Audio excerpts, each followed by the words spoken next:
복음은 사람의 능력, 사람의 지혜, 사람이 가지고 있는 것들로 전파되어지지 않습니다. 바로 성령의 능력으로 복음은 땅끝까지 증거되어졌지요. 예루살렘 사내들인 공의에서 큰 위협이 있었습니다. 그때 가난하고 많이 배우지 못한 어부였던 베드로와 요한은요, 그 사내들인 공의의 위협 가운데서도 두려움 없이 예수 그리스도를 증거하였지요. 그리고 이후에는 예루살렘에 큰 박해가 있었습니다. 그들은 교회를 무너뜨리고 성도들을 박해함으로 이 예수의 도를 완전히 무너뜨리려 하였지요. 그러나 큰 박해는 도리어 농부가 씨를 밭에 뿌리는 것처럼 온 세상으로 복음이 흩어지는 역사를 만들어 갑니다. 그래서 온 유대와 사마리아까지 복음이 증거되어졌지요. 그리고 마지막 한 울타리가 남아 있었습니다. 어떤 울타리였습니까? 바로 오래전 이스라엘의 선지자 그들의 예언대로 예수님이 오셨고, 또 그분은 다윗의 혈통이고 그 부모님은 유대인이라 어릴 적부터 유대의 모든 율법을 지켰을 것이고, 그렇게 유대에서 공생애를 시작하였고, 또 구약의 예언대로 그분이 이 땅에 오시고 또 우리를 위하여 순환을 당하시고 십자가를 지셔서 죽으셨지만 부활하셨고 승천하셨고 다시 오실 것을 약속하신 대로 되었습니다. 모든 것이 구약에 예언되어진 대로 바로 이스라엘 역사 속에서 예언되어진 그대로 다 이루었지요. 그러니 당연히 모두가 예수님은 유대인의 메시아, 유대인의 구주, 유대인의 구원자라고 이야기하고 선포하였던 것입니다. 그러나 하나님은 이 울타리를 걷어내시지요. 하나님의 구원은 온 인류를 향한 구원이셨습니다. 그렇게 울타리를 넘어 그 복음은 땅끝까지 증거되어 오늘 우리에게도 증거되어졌고, 우리는 이 복음을 믿고 오늘 이 자리에 함께 모여 하나님 앞에 예배드리고 있습니다. 바로 구원받은 백성으로 하나님의 자녀로 천국 시민으로 우리는 이 땅 가운데 살아가는 것이지요. 이처럼 복음은 땅끝까지 전해졌고, 오늘 본문 13장은 그 복음이 땅끝까지 전해지는 시작점이다라고 말씀드릴 수 있습니다. 바로 안디옥 교회, 선교의 전초 기지와 같은 안디옥 교회에서 두 사람을 파송하는 일이 기록되어져 있습니다. 오늘 본문 13장의 시작은 그렇게 안디옥 교회에서 두 사람을 안수하고 보내는 것부터 시작되고 있지요. 주를 섬겨 금식할 때 성령 하나님은 바나바와 바울을 따로 세우라고 합니다. 사도행전 13장 3절입니다. 이에 금식하며 기도하고 두 사람에게 안수하여 보내니라. 아멘. 그들을 위하여 기도하고 그들을 안수하며 그들을 이 땅끝으로 파송한 것입니다. 바로 첫 번째 선교사다라고 말할 수 있는 것 같습니다. 이렇게 제1차 선교여행이 시작되었지요. 안디옥 교회를 출발하여 실루기아로 내려가 이 배를 타고 그브로 섬으로 나아갑니다. 그 섬에 살라미와 바보를 지나 다시 배를 타고 밤빌리아에 있는 버가에 이르렀지요. 그런데 이 자그마한 일이 생깁니다. 바로 바나바의 조카 마가라 하는 요한이 이 선교팀을 떠나 자신의 집으로 돌아가 버린 것입니다. 이 마가는 로마식 이름이고 요한은 유대식 이름입니다. 이 친구는 부잣집 도련님이었죠. 아마도 이 선교 현장에 힘들고 어려운 이 순간을 견디기 힘들었던 것 같습니다. 그래서 중도에 포기하고 자신의 집으로 돌아가 버린 것이지요. 나중에 제2차 선교 여행에서 이 일이 문제가 되어집니다. 바나바는 조카인 마가를 다시 한번 기회를 주어 함께 선교 여행을 떠나려고 하지만, 바울은 또 선교 여행을 출발했다가 중도에 포기하고 돌아가면 선교팀에 지대한 영향이 주기 때문에 그럴 수 없다라고 하여 2차 선교 여행 때는 이 바나바는 마가와 함께, 그리고 바울은 실로와 함께 여행을 떠나게 되었습니다. 이처럼 마가가 돌아가 버린 버가모에서 그들은 더 출발하여 비시디아 안디옥에 이르릅니다. 그리고 안식일에 회당에 찾아가 함께 시간을 보내지요. 안식일에는 율법과 선지자들의 글을 읽고 함께 나눕니다. 회당장이가 이 율법과 선지서를 읽은 뒤에 바울과 그 일행들에게 말하여 말할 것이 있으면 말하라 라고 허락을 하지요. 그때 바울의 첫 설교가 오늘 13장 16절로부터 기록되어져 있습니다. 바울은 이스라엘 백성을 택하시고 부르시고 출애굽시키시며 또 그들을 왕국을 세워주셨고 그리고 바로 세우신 다윗을 통하여 내 뜻을 다 이루리라 라고 말씀하였음을 증거하였습니다. 그리고 사도행전 13장 23절은 이렇게 기록하고 있습니다. 하나님이 약속하신 대로 이 사람의 후손에서 이스라엘을 위하여 구주를 세우셨으니 곧 예수라. 아멘. 바로 예언한 대로 이스라엘을 위하여 구주를 주시겠다. 바로 다윗의 혈통 가운데 한 싹이 날 것이다라는 그 약속대로 바로 예수가 탄생하신 것이지요. 다윗의 혈통 가운데 이스라엘의 메시아 예수 그리스도가 이 땅에 오신 것입니다. 그리고 바울 사도는 23절부터 31절까지는 그 예수님의 사역을 조명하며 말합니다. 예수님의 그 순환, 그리고 그 십자가의 죽으심, 그러나 그분의 부활하심을 담대하게 증거하지요. 마지막 31절에서 바울은 이렇게 고백합니다. 사도행전 13장 31절입니다. 갈릴리로부터 예루살렘에 함께 올라간 사람들에게 여러 날 보이셨으니 그들이 이제 백성 앞에서 그의 증인이라. 아멘. 부활하신 주님은 환상이 아니었습니다. 그냥 유령과 같은 존재가 아니라 그 몸이 온전히 부활하여서 그 제자들과 함께 식사도 하시고 그들과 함께 있다가 그들 앞에서 승천하였지요. 바로 그들이 이제 백성 앞에서 증인이다라고 분명하게 선언하고 있습니다. 그리고 바울이 이야기하는 그들이라는 이 그들 속에는 바울 자신도 포함되어져 있습니다. 바울은 다메섹에서 바로 부활하신 주님을 만났죠. 그래서 지금 바울은 땅끝까지 주의 증인이 되어 부활하신 주님을 증거하고 있는 것입니다. 이렇게 복음은 유대라는 이 울타리를 넘어 땅끝까지 전하여지기 시작합니다. 오늘 본문 32절입니다. 우리도 조상들에게 주신 약속을 너희에게 전파하노니. 아멘. 바울 사도는 다시 한번 이야기합니다.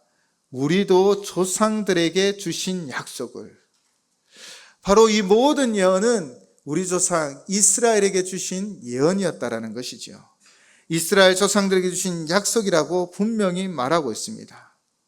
그런데 생각해 보면 이 약속은요, 이 안식일 날 때마다 회당에서 늘 읽혀지고 들려주었던 내용들입니다. 그들은 안식일마다 회당에 모여 이 율법서와 예언서들을 함께 읽었던 것이지요. 그러나 그들이 그 약속 속에 있는 메시아를 발견하지 못하였습니다.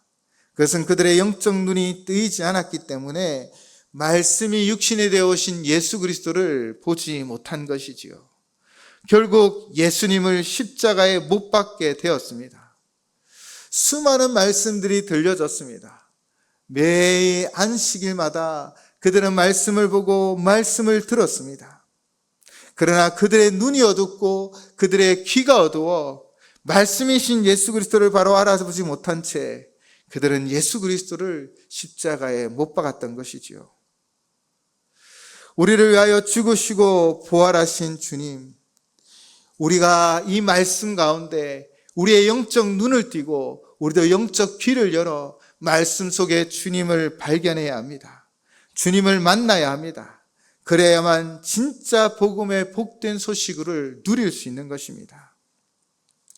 북이스라엘에서 사역했던 엘리사는 아람 군대로부터 위험에 처했습니다. 그 이름 아람 군대가 군사를 보내어 북이스라엘을 침범하려고 할 때마다 이 엘리사가 그들이 어디로 오는지를 알아 북이스라엘 왕에게 늘 그곳을 이야기해 주었던 것이지요. 그래서 방비를 하니 이 아람 군대가 북이스라엘에 쳐들어올 수가 없는 것입니다. 아람 왕은 신하들 중에 배신자가 있다, 첩자가 있다라고 말하며 그 첩자를 찾으려고 할 때 신하는 이야기합니다. 엘리사라는 하나님의 선지자가 있는데 그가 아람 왕의 침실에서 하는 이야기도 다 북이스라엘 왕에게 말하고 있습니다. 이제 아람 왕은 어떻게 북이스라엘을 정복해야 될지를 알게 되었습니다. 바로 엘리사를 잡아야 되는 것이지요. 그렇게 많은 군사를 보내어 엘리사가 있는 도단 그 성읍을 둘러싸게 합니다. 이제 그들은 생각하였죠. 이제 엘리사는 도간에 든 쥐다. 그리고 엘리사의 사환도 똑같은 생각을 하였습니다. 아침에 일어나 몸을 풀며 산을 둘러보았더니 그 산 가득에 아람 군대가 가득 차 있었던 것입니다. 제일 먼저 든 생각이 무엇일까요? 이제 죽었구나 라는 생각일 것 같습니다. 그렇게 사환은 엘리사를 찾습니다. 내 주여, 우리가 어찌하리까? 이때 엘리사가 무엇으로 대답합니까?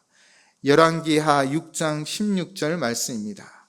대답하되 두려워하지 말라. 우리와 함께한 자가 그들과 함께한 자보다 많으니라 하고 아멘. 지금 사환의 눈은 어떤 눈입니까? 영적 눈이 띄어지지 않아 하나님의 불말과 불병거를 보지 못하였던 것입니다. 그냥 보이는 그 대군만, 아람의 대군만 보았던 것이지요.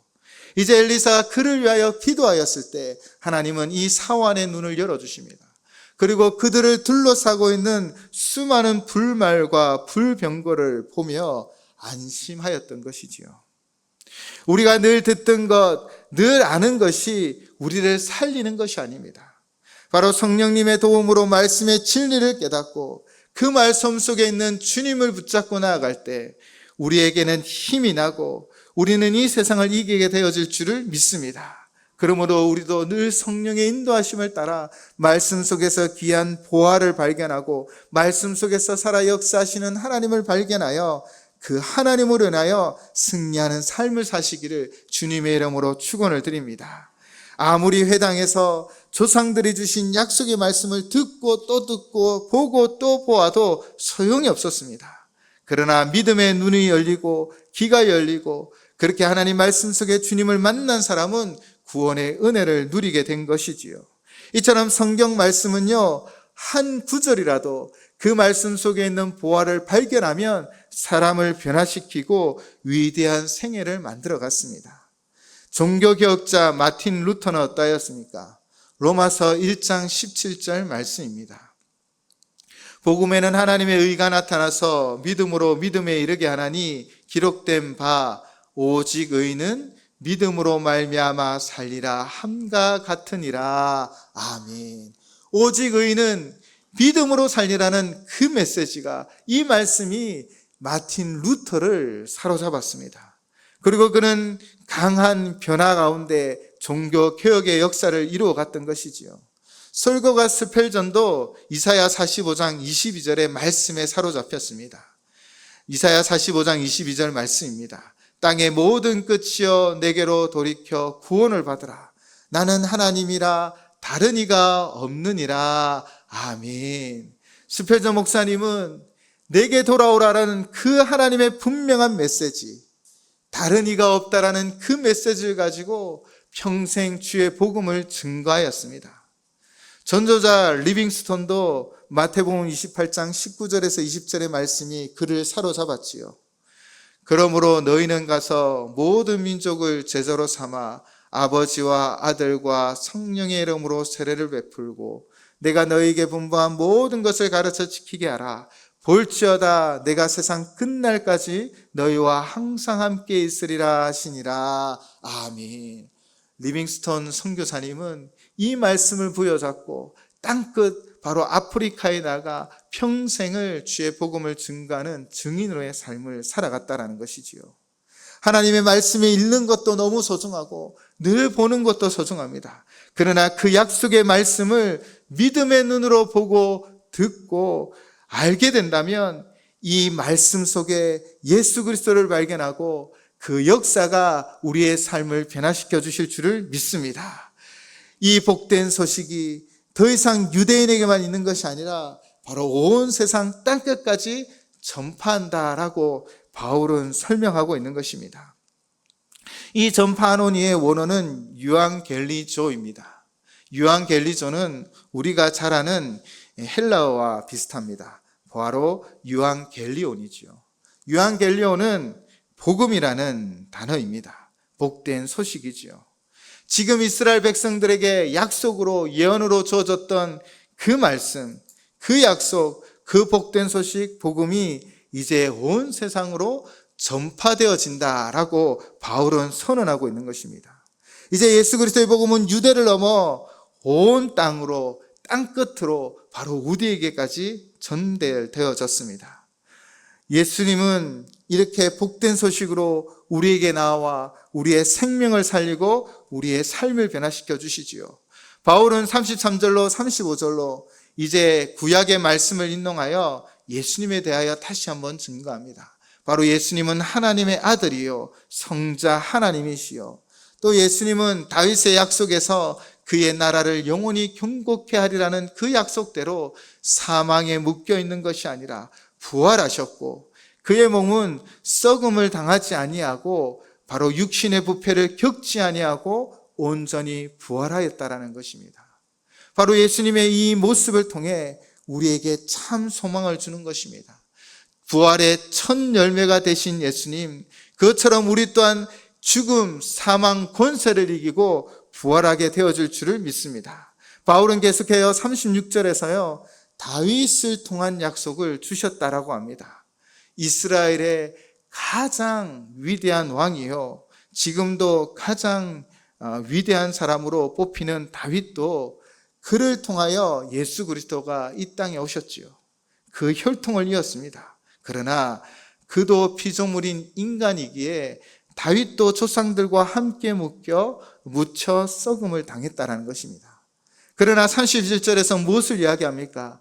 이 예언의 주인공 다윗의 혈통으로 오신 예수 그리스도는 썩음을 당하지 아니하시고 부활하셨음을 증거하고 있는 것이지요. 바울은 예수 그리스도의 부활이 단순한 소생이 아니라 그분을 통한 영원한 부활의 약속임을 우리에게 보여주고 있습니다.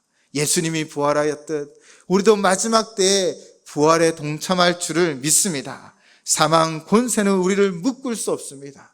믿는 자들은 다 마지막 날에 천국 기쁨을 누릴 줄을 믿습니다. 예수 그리스도가 고난을 당하여 십자가에 죽으셨지만 썩어 흙으로 돌아가지 아니하시고 완전한 몸으로 부활하셨고 우리에게 그 부활의 몸을 보여주셨습니다. 이제 우리도 썩지 아니할 부활의 영광을 누릴 것을 믿으며 그 믿음으로 나아가야 하는 것이지요. 그러면서 바울은 분명하게 선포합니다. 온 인류의 구원자 되신 예수 그리스도를 힘입어 우리는 새 피조물이 되었습니다. 38절 39절 말씀 우리 한 목소리로 함께 봉독하도록 하겠습니다. 38절 39절 말씀입니다. 그러므로 형제들아,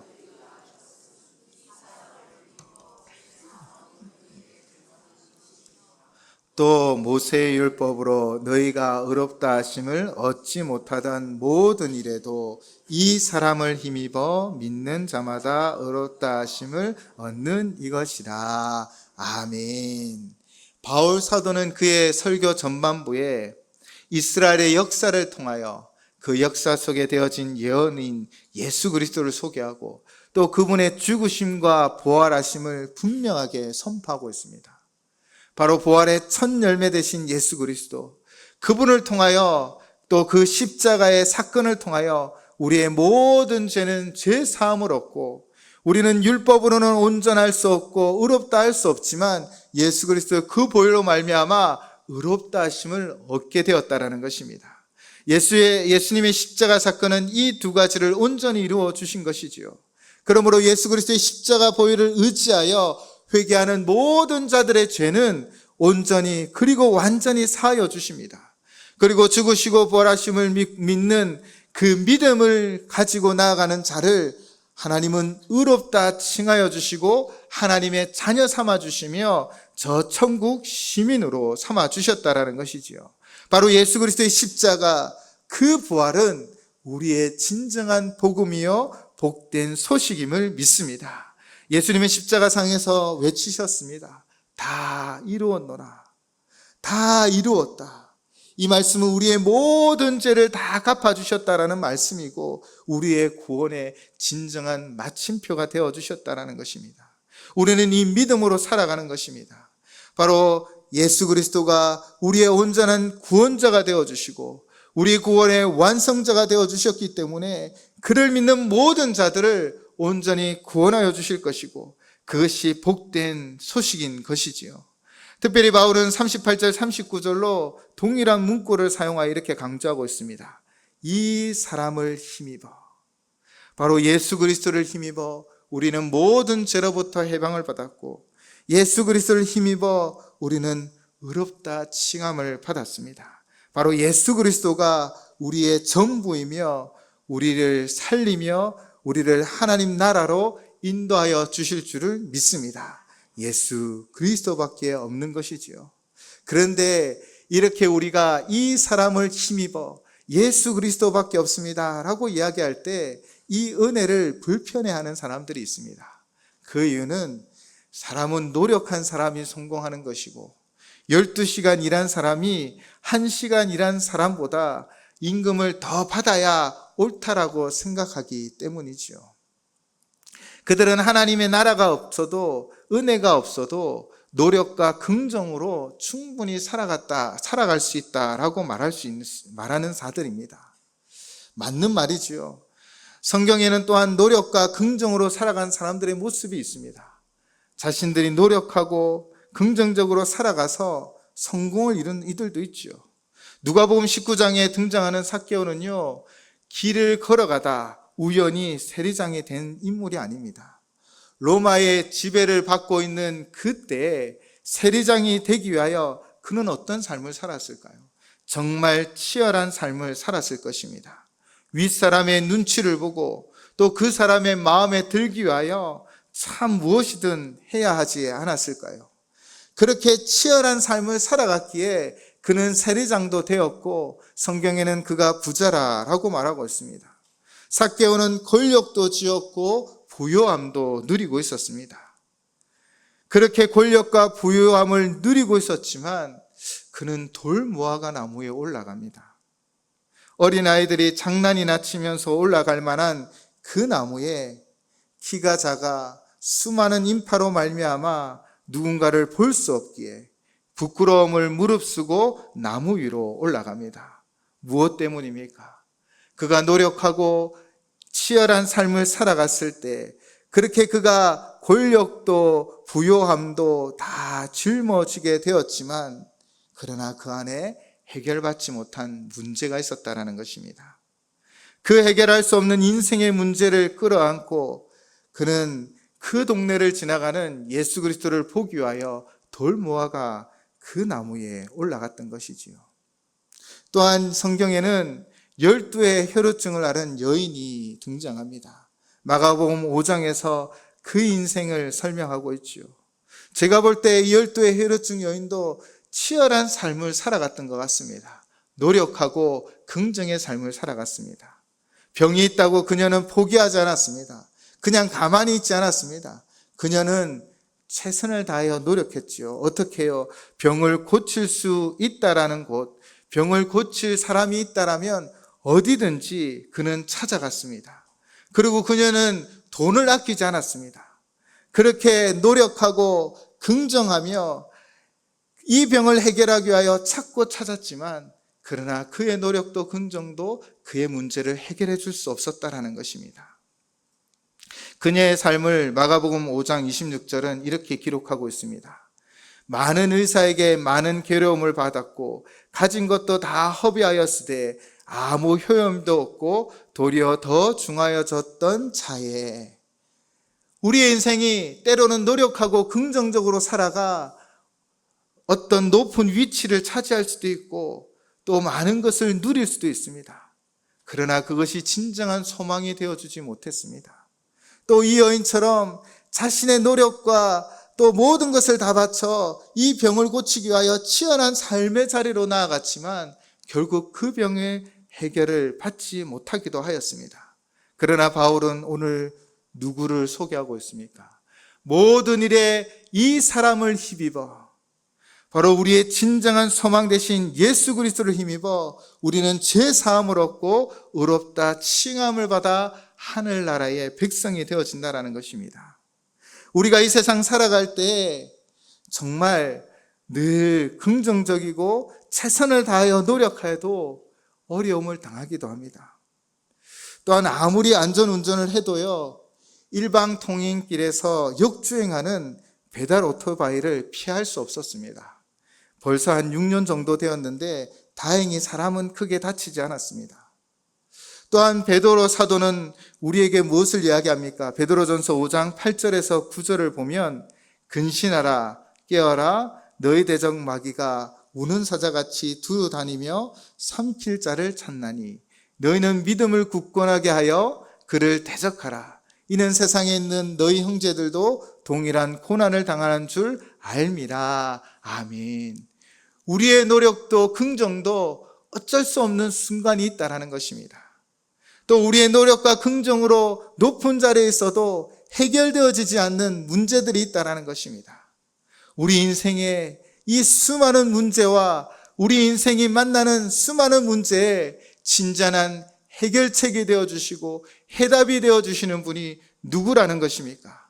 바로 예수 그리스도 그분이십니다. 모든 일에 예수 그리스도로 말미암아 우리는 죄 사함을 받고 의롭다 칭함을 받으며 우리의 삶은 역전하고 우리의 삶은 한 걸음 더 나아가며 승리하게 되어질 줄을 믿습니다.